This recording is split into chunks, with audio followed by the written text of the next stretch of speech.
fearsome, prehistoric giant. Very large, and they're certainly more than big enough to represent a danger to us.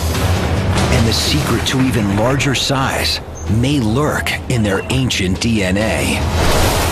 Code for a truly monstrous Croczilla. The propensity to become a giant is always present in the crocodilian lineages.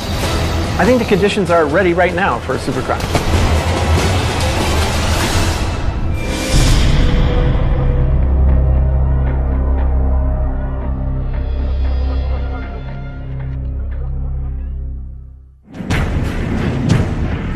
$65 million years ago, a devastating extinction event wiped out most of the Earth's reptile giants. Today, one massive-bodied beast remains. They avoided the extinction that nipped the dinosaurs in the bud, leaving only birds as descendants. It's really an incredible success story. They're one of evolution's most incredible survivors, revered by some as gods, reviled by others as man-eaters. So never underestimate a crocodile in the water. If you get too close to it, then really, that's the end of it.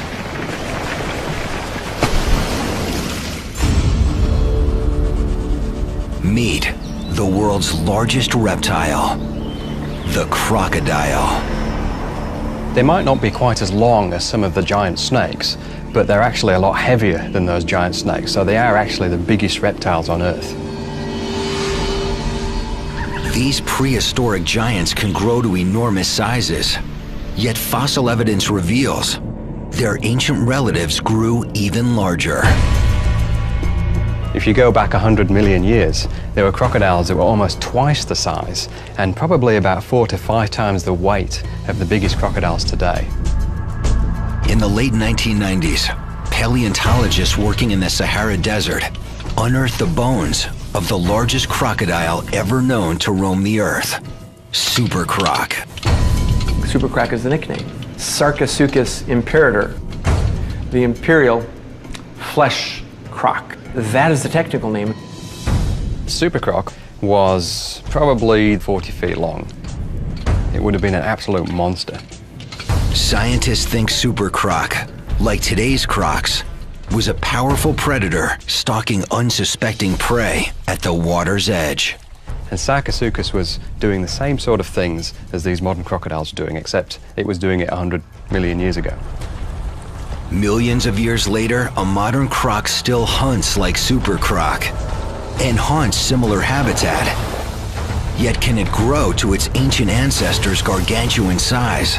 How big can it get? Here in Darwin, in Australia's Northern Territory, one potential Croczilla candidate dominates the region's tidal rivers and estuaries. Known locally as salties, these are the largest of the world's 23 species of crocodilians, saltwater crocodiles. The largest saltwater crocodile ever measured stretched over 6 meters long. Yet to outlast dinosaurs, you need more than monster size.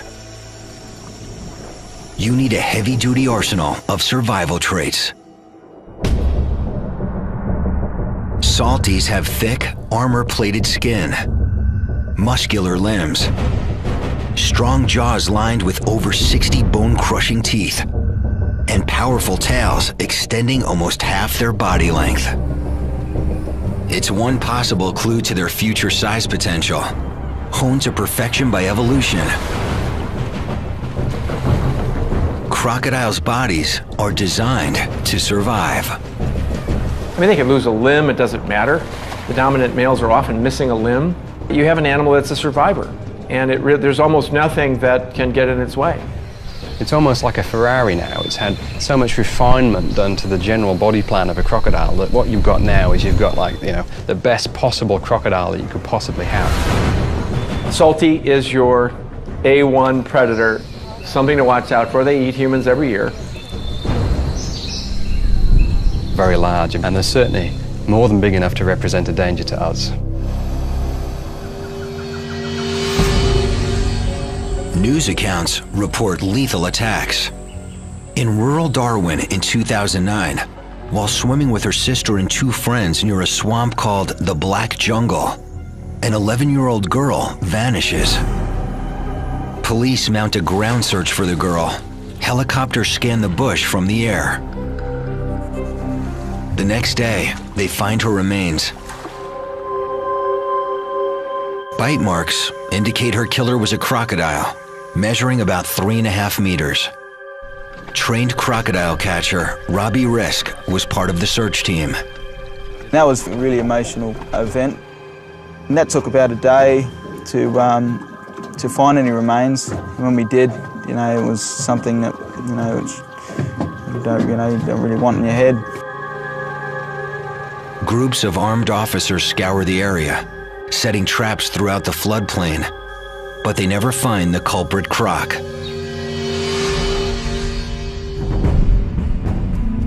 Though attacks like this are rare, salties probably kill about 6 people a year.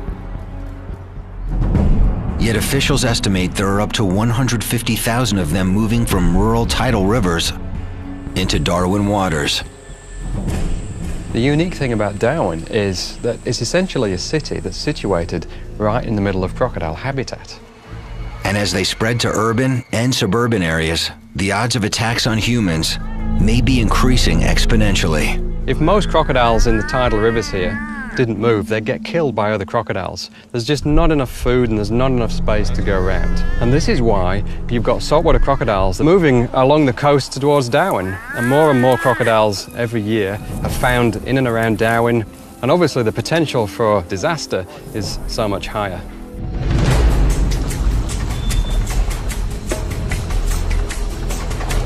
Accidental run-ins with wild crocodiles are an ever-present danger here. But there's an even more dangerous phenomenon. Rogue crocs that attack people on purpose. Rogue crocodiles don't behave like normal crocodiles, and they represent a really very significant danger. Often rogue crocodiles are the kinds of animals which have successfully attacked someone. They realize how easy it is, and then they try and do the same thing again. And very much unlike other crocodiles, which tend to stay away from people, rogue crocodiles will try and seek people out. Rogue crocodile is a problem crocodile. It's just got attitude and does, you know, wants to kill everything, really.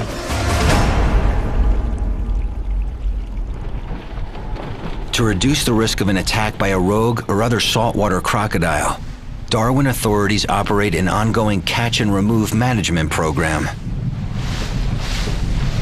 We've caught over 170 crocs this year, compared to last year, which was about 140. So we have actually caught a fair bit this year. Might even break the record.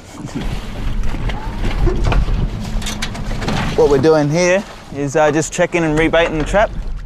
Croc catchers like Robbie monitor over 60 movable traps.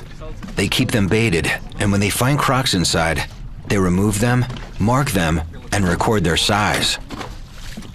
The largest salty Robbie's ever caught measured over 4.5 meters. But any size croc can do some damage. 3 meters, 4 meters can actually crush skulls and stuff like that. When you work with crocodiles, you have to be very respectful of what they're capable of. And if it goes wrong, that's when you lose your hand, that's when you lose your arm, that's where potentially you could lose your life. Today, crocodile specialist Dr. Adam Britton is riding along with Robbie. He's collecting DNA to help create a genetic map of Darwin's crocodiles.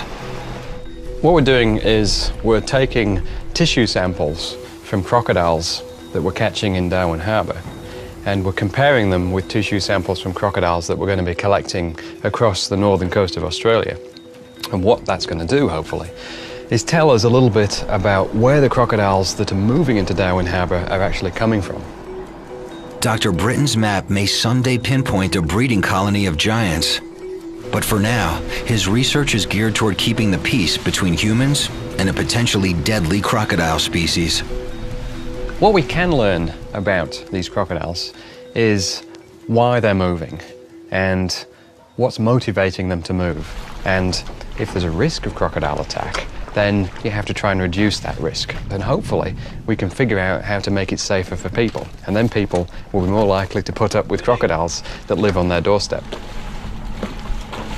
So here we are at number 2 trap in Darwin Harbour. Just going to give it a pull. As you can see, I've just tested the trap. The croc comes in. As he comes into the trap itself, he'll actually pull down on the meat, the bait, which triggers the door. So it's a pretty simple mechanism, and it works pretty efficiently. All right, off to the next trap. As the team heads off to check the next trap, they can only guess what size beast will take the bait.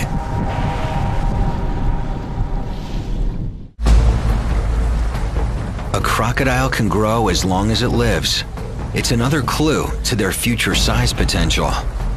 When most creatures mature, they reach a maximum size and growth stops. But crocodile size has no limits. It's a phenomenon known as indeterminate growth. In captivity, with a steady food supply and fewer survival challenges, crocodiles may be able to live longer and grow larger than crocs in the wild. These animals pretty much grow until the day that they die, so it is possible that these animals are going to reach much greater sizes in captivity than they normally would in the wild. One of the largest captive crocs ever recorded, a saltwater crocodile named Gomek, lived here at the St. Augustine Alligator Farm Zoological Park in Florida.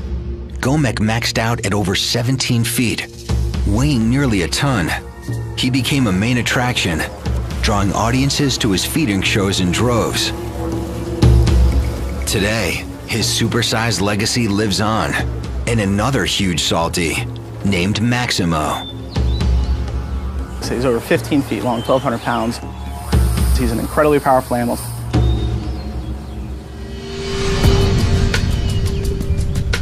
Working with carnivores as large as Maximo carries extreme risks.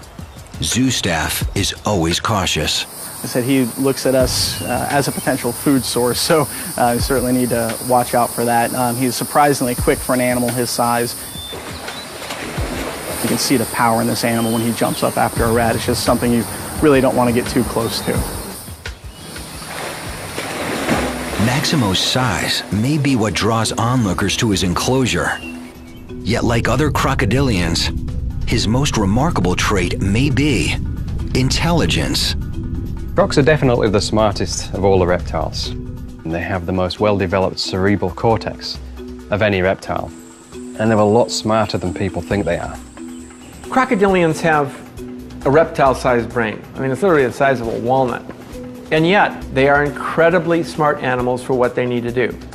And some of what they do is pretty spectacular. In the wild, crocs seem to have an eye for detail. They can read their surroundings and respond by changing their behavior. You can go into an environment, be observed by crocodiles that you never see, and you will never see them again. They didn't see you. They didn't like the way your clothes were. They didn't like the way you moved. They didn't like your boat. They hadn't seen your boat on the river, and they noticed something was up. You will never find them again.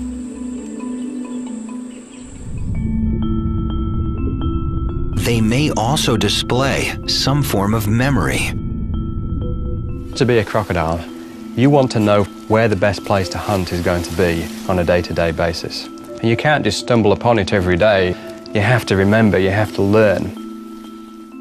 And here in captivity, some crocodilians, like this alligator named Bomber, seem to show thinking. You tap him on the snout, he'll open up, throw a nugget of food in there, and he'll slam shut on. He gets a meal and somehow realizes that you want him to do that. The first time he'll do the trick just fine. The next time he'll move back about 2 inches. The next time about 4 inches. So he'll keep moving back. And what he's doing is, it seems to me that he's trying to lure you into the water to the point where you'll fall in. And God knows what he wants to do with you from there. This animal is thinking. I mean, this is a learned behavior.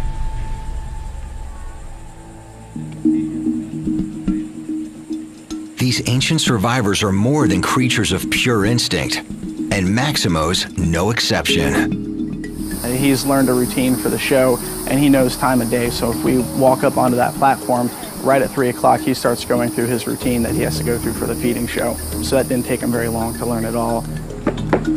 Maximo! He was trained to kind of a 3-tap cue, so if you kind of pound the boardwalk 3 times, he'll still react to that. A lot more intelligent than most people would probably give him credit for. Smart, powerful, huge, and still growing.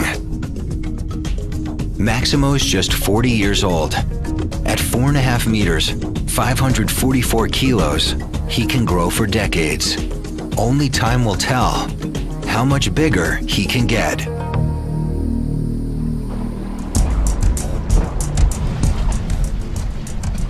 Oh, it looks like we've got a croc in this trap. Yeah, be about 2.5 meters.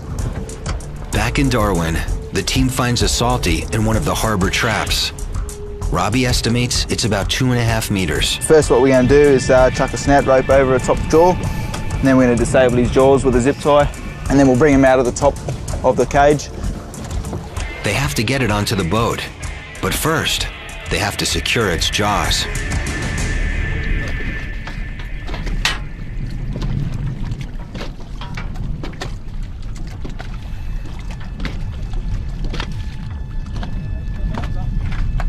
To get the croc to open its mouth, the croc catcher taps it on the snout. He slips a snout rope around its upper jaw.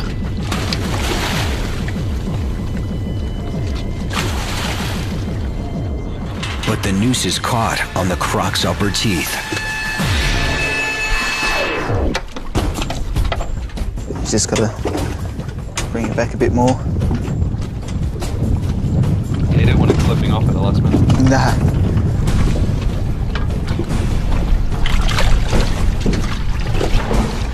Finally, the noose slips over the teeth and into position around the upper jaw. Now I'll jump on the trap and I'll disable the jaws with a zip tie, so we don't get close enough to the croc ourselves. So there's no interactions between us and the animal itself, so no one's going to get hurt.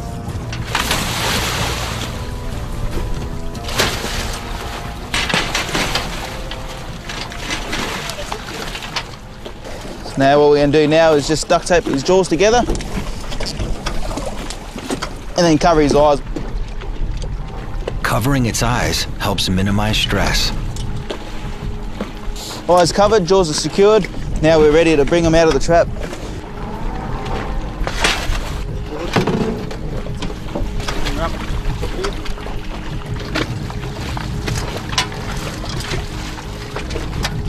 And just securing his back legs, where they get most of their power from.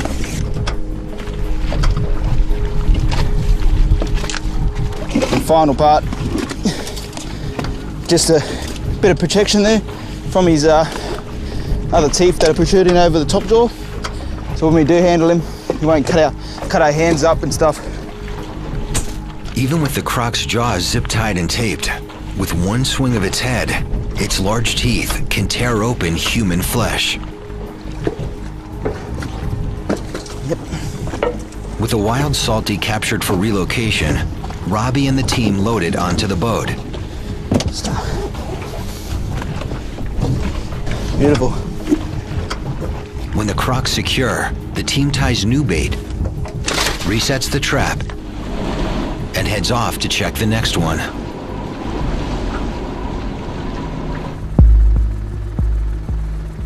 Here in Queensland, Australia, in the rivers and swamps surrounding Cooktown, some fear croc populations and attacks may be on the rise. In 2005, a crocodile measuring nearly 4 meters dragged a fisherman from his canoe and killed him. Park rangers located the croc and shot it. More recently, in 2008, on the banks of the Endeavour River, when a 62-year-old man left his campsite to check his crab pots and failed to return, his wife called authorities. Once on scene, they find crocodile slide marks down the riverbank. A full-scale search turns up one of the man's sandals and watch. Weeks later, authorities discover the man's remains inside a 4.2-meter croc. Experts say attacks like these are just freak accidents, but some locals worry. If crocs continue to spread to areas inhabited by humans, more fatal encounters may be inevitable.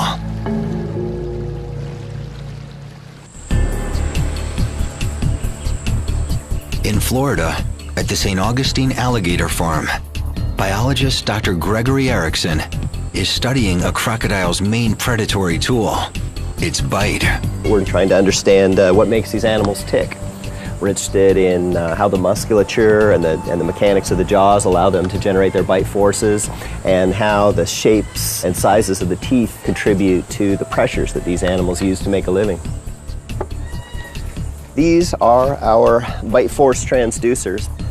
When it bites down on this, it's going to exert a force, and this is a 4-sensor device, like a good bathroom scale, and it's going to send out a signal to a charge amplifier that's going to record the bite force. He starts by prepping a specially designed bite force meter. The meter's leather padded so it doesn't hurt their teeth.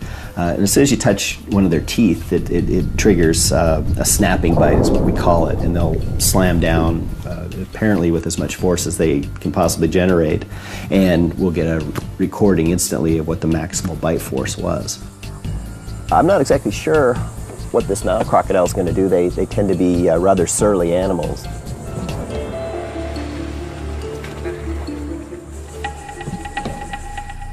Together with curator Kevin Torregrossa and another park staffer, Dr. Erickson enters the croc enclosure.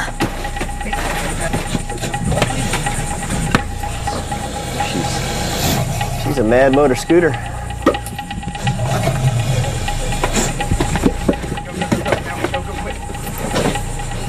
The crocodile fights, rolling and wrapping itself in the rope. Leave him right there.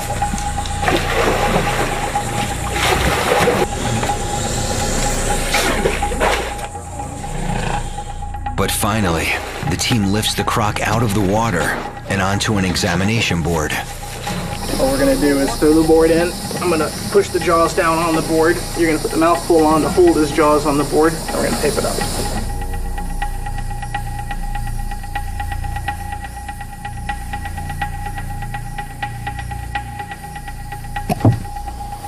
I hate that part. A wooden block props open the animal's jaws and prevents it from clamping down. Right there would be good. Okay, cinch it down, tight.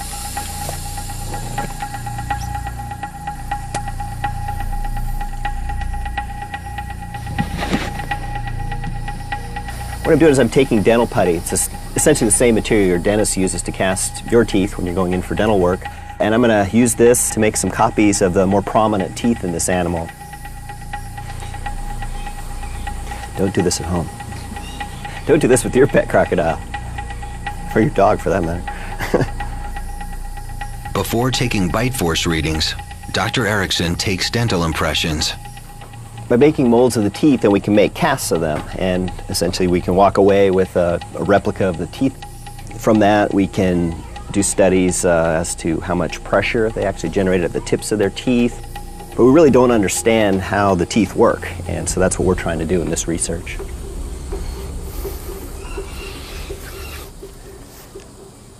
I hate doing this. It's not a natural thing to do, to put your hand in the mouth of a crocodile. It's for the cause, I guess. This will set in about 5 minutes, and so we'll be able to pop that right off and hopefully get this animal back in the water as soon as possible.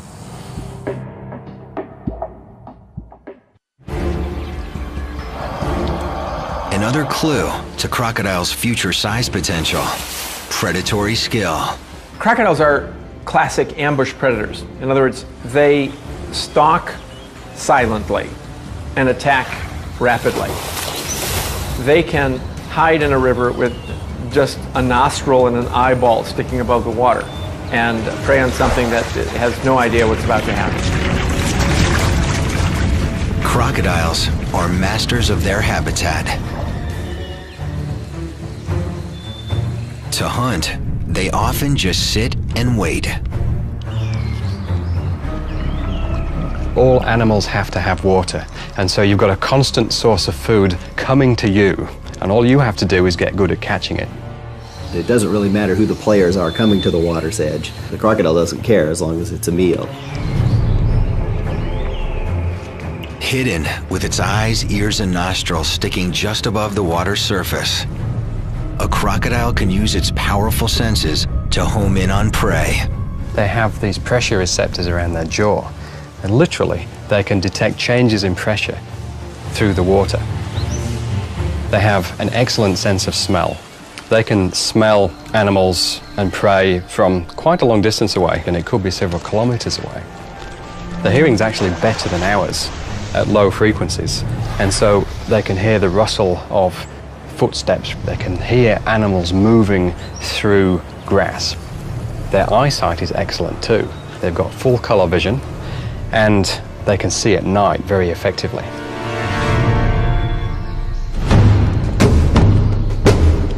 Once locked onto a target, a croc approaches unseen, propelled by its powerful tail. It's the driving force that allows them to be able to swim at great speeds, but more importantly, to slowly swim without creating a lot of turbulence. And if they see something come close to the water, they'll swim underwater for a distance, and then they'll come up a little bit closer, and they'll have another look, and they'll see what the situation is. And they'll keep getting closer and closer, and all that prey item has to do is get sufficiently close to the crocodile, and as soon as that happens, bang, that's it, it's all over.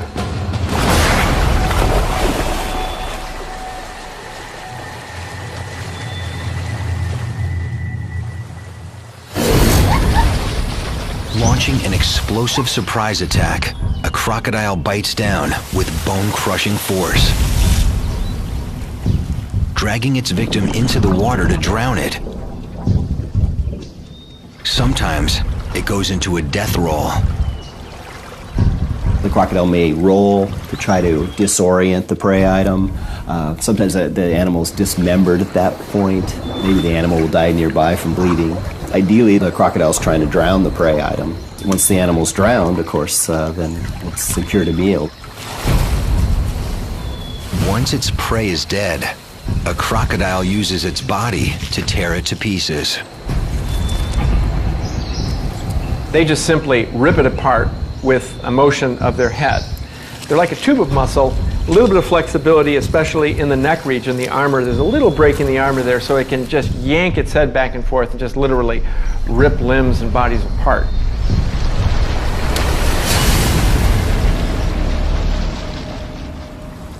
Gravity helps it swallow. Okay, let's see if this is on it. Seems to be. Back in Florida, Dr. Erickson removes the dental putty from a nearly 2.5-meter crocodile's tooth. This animal's really powerful. You saw right there, just touching that tooth set this animal off. They're a lot faster than we are, so you have to be careful. I mean, if we hadn't had that mouth taped shut, I'd be heading for the hospital right now. You never want to reach down into this area. We call it the hitting zone.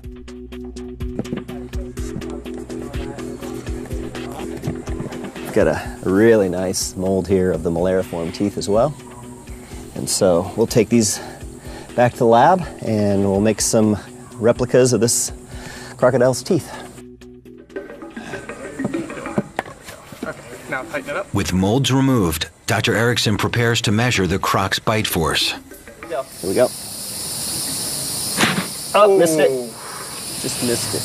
Okay, so what happened? Here's the croc saw the bar coming. They try again, hoping for a more direct hit. All right. 375. Yeah, this animal's starting to tire a little bit, and so that's probably all we're going to get. Roughly 400 pounds of force. With full energy, it's potentially capable of even greater forces. And as it grows, so will its bite. Got it.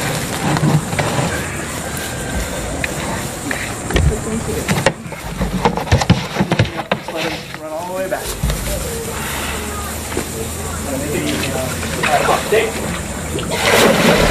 Good job. back to his corner. As the team releases the croc, it races off. Dr. Erickson will take his molds, bite force readings, and measurements back to the lab for analysis. With the bigger crocodiles, such as the saltwater crocodiles, we're getting numbers approaching 4,000 pounds. Almost twice what we see in the spotted hyena, which is the bone-crushing champion among mammals. It's also twice as high as what you see in the Bengal tiger or an African lion. Over 1,800 kilos of force eclipses any animal on the planet. Dr. Erickson believes the huge force is necessary for its survival.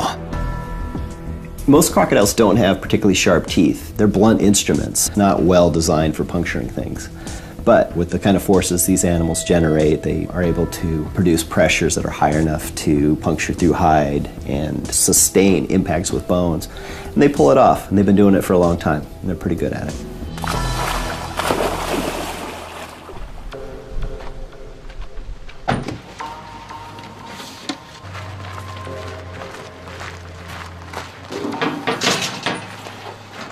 Back in Darwin, after finding a second croc in a harbor trap, Robbie and his partner transfer their catches to a truck. Measure them up. And then identification numbered. We always keep the heads up just to stop them from, regurgitating. And then they could drown because, their jaws have been taped up. This is a receipt book here. This is what goes to the croc farm, and we keep the other half. Record the sex and how we actually caught them, and also the size of the animal. The feature for these two crocs here are decided by the croc farm who we give them to. Being one a female, a fairly large one, they'll use for a breeder, where the other one is a male, they'll probably use for a skin product and or meat product. Yeah, two less out of the harbour for us to worry about, which is good. I'm glad we got them, and there's plenty more to catch.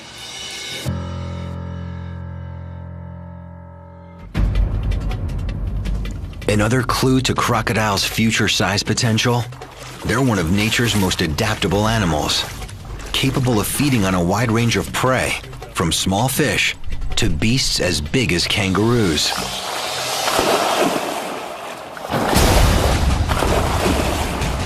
They're feeding on things such as clams and crustaceans and even insects, fish, frogs, you name it, turtles. They're able to feed upon a broad range if the opportunity presents itself, or if they're forced to do so just due to diminishing resources.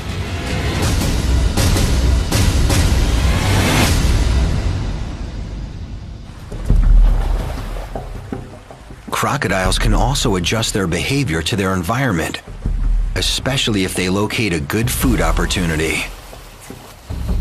And when crocodiles see an opportunity, they'll come back the next day, and if the same opportunity is there, they'll come back the next day, and they will learn very quickly that this is the place to be if you want to have any chance of catching food. But they can do even better than that. They can learn timings. They can learn, for example, that if a migration is happening during September or during April of a certain species of fish or a certain species of mammal, and that's the best time to catch them, you can guarantee that a couple of weeks before it happens, the crocodiles will start migrating into that area. And if food isn't available, they can go months without eating.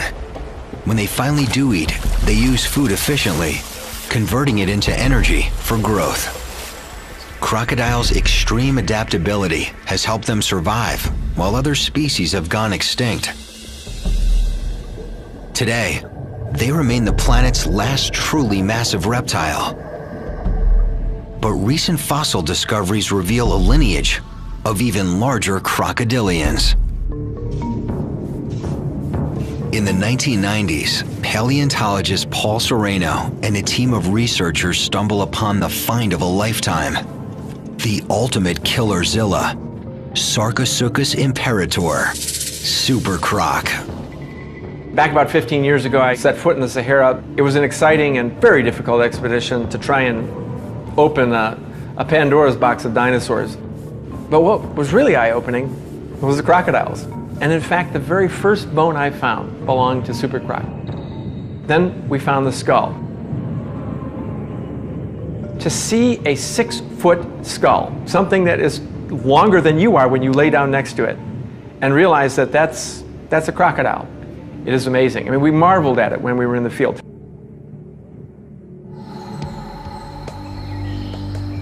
Roughly 110 million years ago, super crocs stalked the banks of a river, coursing through what is now arid land. Super croc was an ultimate stealth predator, ambush predator. It had enormously powerful jaws and teeth that were like stubs, they were like hooks. They were definitely not designed for eating fish. They were designed for eating dinosaurs. They were designed for pulling dinosaurs down to the water, drowning them, ripping them apart. And the tail is like, I don't know, it's like the trunk of a sequoia. It's too big to wrap your arms around. It's absolutely monstrous. They probably had bite forces perhaps as high as 20,000 pounds or something like that, and God knows what kind of pressures they were generating.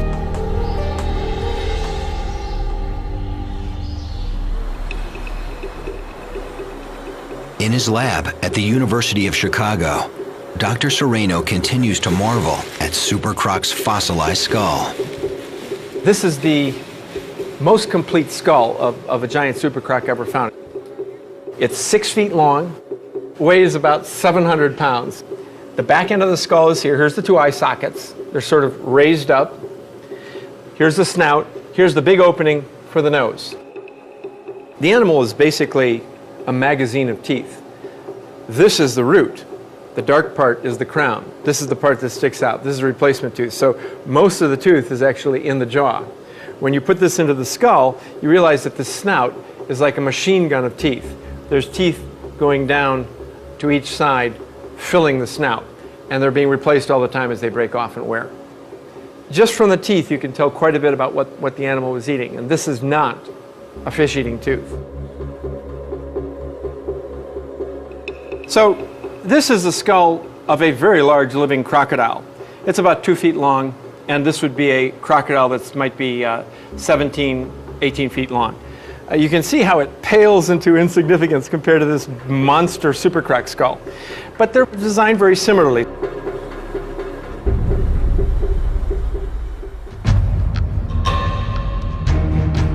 So, how big was super croc?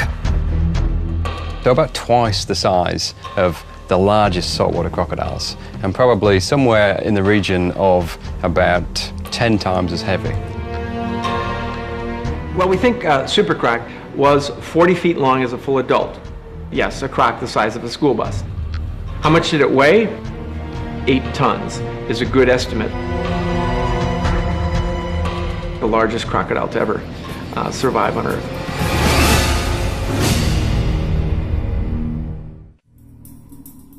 In Australia, croc catcher Robbie Risk and his partner are relocating 2 saltwater crocodiles from Darwin Harbor to a nearby croc farm. Ah, here they are in their new home. Here we go, yeah. So, 2 nice crocs. Yep. 2 very Nice ones, one female, one male.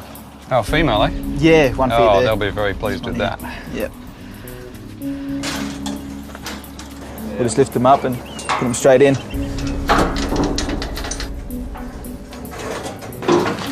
2, 3. I've got the light in. Nice. 1, 2, 3. With the crocs off the truck, Robbie heads back to the harbor to continue his work monitoring the traps. Right, now there's a bit they're not going to like.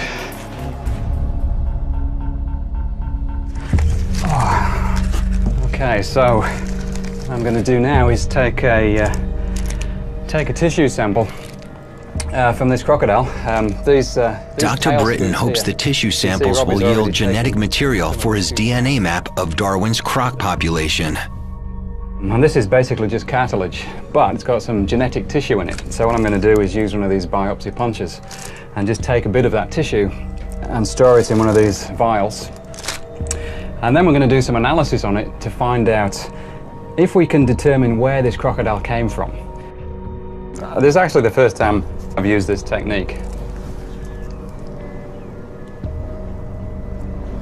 That worked a bit better.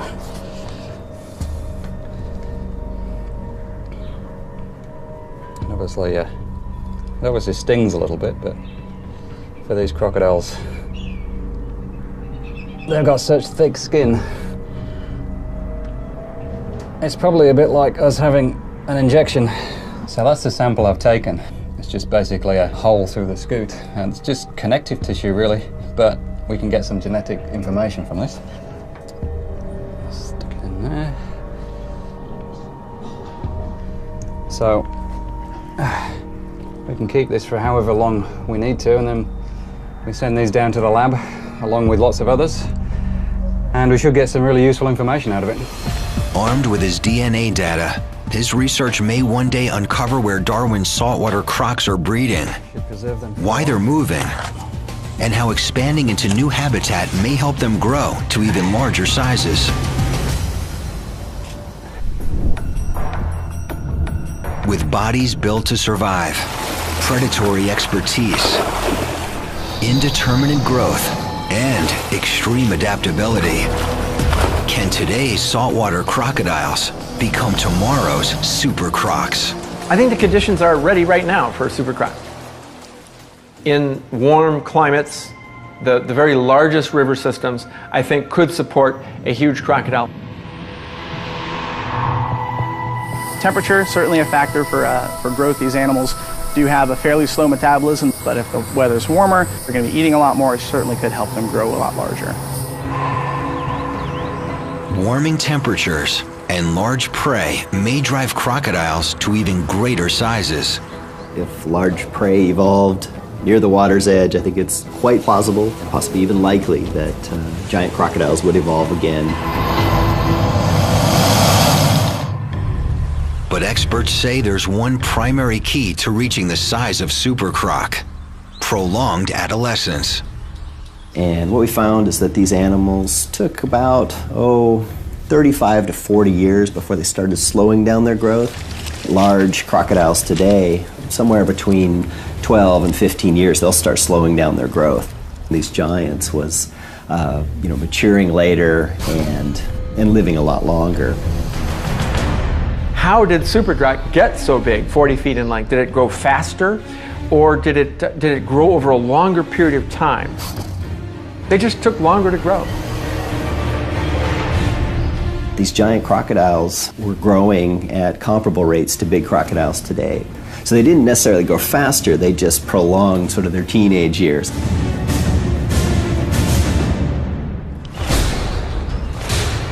With the right circumstances and an extended adolescence, modern crocs may someday morph into future giants. Body size is one of the easiest things for evolution to change. Just a handful of genes, a couple of glands going on and off at different times, and you can enlarge yourself beyond what you once were. What happened during crocodilian evolution is on about 6, 7, maybe even 8 occasions, crocodile lineages reached gigantic proportions, animals 35 feet or more. The propensity to become a giant is always present in the crocodilian lineages. Life is not constant, life will change. And it may be possible that in the future, something as large and impressive and awesome as Sarcosuchus might one day exist again. So, how big can it get? If future salties size up to super croc proportions, this is what a croczilla might look like. A fearsome predator clocking in at more than 12 meters, 7,000 kilograms. With a tail almost 5 meters long, a near 2-meter skull, teeth like railroad spikes, and jaws capable of biting down with over 9,000 kilos of pure predatory force. One colossal example of how big it can get.